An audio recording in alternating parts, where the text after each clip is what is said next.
Hello बच्चों, कैसे हैं आप लोग। मैं प्रोफेसर कबीर मिर्जा कोठारी कॉलेज के स्टडी चैनल में आपका स्वागत करता हूं। जैसा कि आप सभी जानते हैं, कोठारी कॉलेज आपके लिए लेकर आया है class 12 MP board and CBSE 2026 में आने वाले संभावित क्वेश्चन की श्रृंखला, जिसमें आपको एक अच्छा मटेरियल प्रोवाइड किया रहा है जो आपके ए ग्रेड को A++ ग्रेड लाने में बहुत हेल्पफुल होगा। इसी कड़ी में फिजिक्स का आज हम एक और टॉपिक आपके सामने लेकर आए हैं। आपने पढ़ा होगा दो पतले लेंस को संपर्क में रख के एक कंबाइंड लेंस बनाने के बाद उसकी जो फोकस दूरी होगी वो कैसे हम निकालते हैं। आइए हम शुरू करते हैं। तो हमारा जो टॉपिक है वो हमारा टॉपिक क्या है, the focal length of combination of thin lenses is contact, या मैं कहूं कि संपर्क में रखे दो पतले लेंस की संयोजन की फोकस दूरी, या हम दो जो लेंस हैं उन दोनों को अगर हम संयोजन करके एक लेंस बना दें तो उसकी जो फोकस दूरी होगी वो कितनी होगी, उसको हम कैसे मेजर करेंगे। आइए हम शुरू करते हैं। ठीक है, जैसे सबसे पहले हम एक जनरल थ्योरी हम लिखेंगे। क्या लिखेंगे?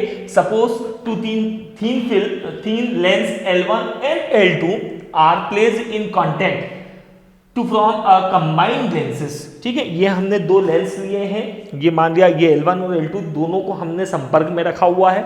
Late their focal length be F1 and F2। ठीक है, अब इनको क्या कर दिया, संयुक्त कर दिया, मतलब मिला दिया और उसको एक लेंस बना दिया, और इनकी जो फोकस दूरी हमने मानी है वो क्या मानी है, F1 एंड F2 मानी है। ठीक है, तो देखिए सबसे पहले हमने क्या किया, ये एक लेंस है, इसको नाम दिया L1, ये दूसरा नाम दिया L2। इन दोनों को आपस में क्या कर दिया हमने, ये मिला के रख दिया। ठीक है, दोनों मिला दिए। अब हमने क्या करा, हमने ये सपोज किया, देखिए अब दोनों फोकस को अगर हमने दो लेंस जोड़े हैं, हम क्या करते हैं, इसको सॉल्व करने के लिए एक काम करें। क्या करें कि ये जो लेंस दिया हुआ है, ठीक है, इसको हमने ये कंसिडर कर लिया कि यहां पर L2 लेंस है ही नहीं। ठीक है, या स्किप कर दें तो हम लिखेंगे if lens L2 is not present, the image of O is formed it I dash। अगर मैं इस लेंस को ना मानूं तो ये जो ऑब्जेक्ट हमने O लिया है, इसकी जो इमेज होगी वो कहां बनेगी, I dash बनेगी, जैसा हमने प्रीवियस क्वेश्चन में देखा था। ठीक है, तो हमको क्या करना है, हमको इतना सपोज करना है, ये मानना है कि यहां पर जो है L2 लेंस है ही नहीं। अब नहीं है तो अब आपको पता है कि यहां से लेके यहां तक की जो डिस्टेंस होगी वो कितनी होगी, U होगी। ठीक है, और इस लेंस की जो इमेज बन रही है यहां तक की जो डिस्टेंस होगी हमने वो क्या मानी है, V डैश मानी है। ठीक है, क्लियर। तो हमने फर्स्ट लेंस की बात करी, इसको हमने स्किप कर दिया। ठीक है, तो according to lens formula, lens सूत्र से क्या होता है, लेंस में 1/v minus 1/u is equal to 1/f होता है। ठीक है, तो इस फॉर्मूले में इसके अकॉर्डिंग जब हम वैल्यू रखेंगे तो 1/v, v की वैल्यू यहां पर क्या है, V डैश है। तो हमने for the first lens L1, हम L1 की बात कर रहे हैं, तो क्या होगा, 1/v की जगह V डैश आ जाएगा, U तो वही है तो माइनस 1/u, और जब फोकस की बात हो रही है, फोकस दूरी की, तो यहां पर हम फर्स्ट लेंस की बात करें, दो लेंस की बात की है, तो हमने दो फोकस दूरी माना, एक F1 को माना, एक F2 को माना। तो जब हम पहले लेंस की बात करेंगे तो यहां पर जो आएगा वो क्या आएगा, 1/f1। इसको हम दे देंगे समीकरण नंबर 1। क्लियर है, चलिए नेक्स्ट। अब हम क्या करते हैं, now I dash acts as the object for lens 2 and its image is formed at I। या मैं ये कहूं, इसका मतलब ये हुआ कि अब क्या होगा कि अब हम क्या करते हैं, जैसे हमने फर्स्ट L1 के लिए फोकस दूरी निकालने के लिए L2 लेंस को हमने स्किप कर दिया था, या हमने ये माना था कि वो लेंस है ही नहीं। अब हम क्या करेंगे, अब हम जब L2 के लिए फोकस दूरी निकालेंगे तो हम क्या मानेंगे कि L1 लेंस है ही नहीं। ठीक है, अब नहीं है तो अगर हम इसको छुपा दें तो ये देख रहे हैं आप, आपको पता है जो I डैश होगा, अब ये जो I डैश होगा L1 के लिए तो इमेज था, बट L2 के लिए किसका काम करेगा, एक ऑब्जेक्ट का काम करेगा, एक वस्तु का काम करेगा। ठीक है, अब इस ऑब्जेक्ट का जो इमेज होगी वो कहां पर बनेगी, ये I पर बनेगी। तो हमने क्या करा, इस लेंस से इमेज तक की जो दूरी है वो कितनी है, V में मेजर कर ली, और जो लेंस से ऑब्जेक्ट तक की दूरी है वो क्या होगी, V डैश ही होगी।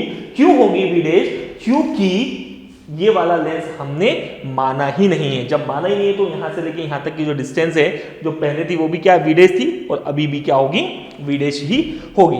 फिर क्या करेंगे, वही अकॉर्डिंग टू लेंस फार्मूला। क्या होता है lens formula, 1/v minus 1/u is equal to 1/f।